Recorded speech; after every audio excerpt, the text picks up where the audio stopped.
ချိန်နဲ့ပေးတာနားလေပြီးသားမဲလို့ဆန္ဒဖြည့်စည်းခြင်းသူပါဆိုချင်စွန်စားခြင်းတွေ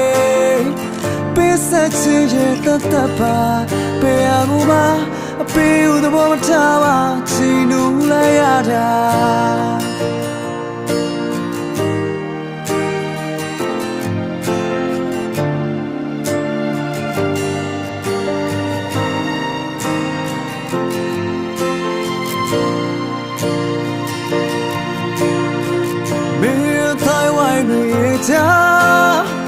မင်းလေးသိခါချသွားမလားဆိုရင်လို့ဟန်ဆောင်လိုက်ရတာငါမင်းသားတော့မဟုတ်ဘူးကွာ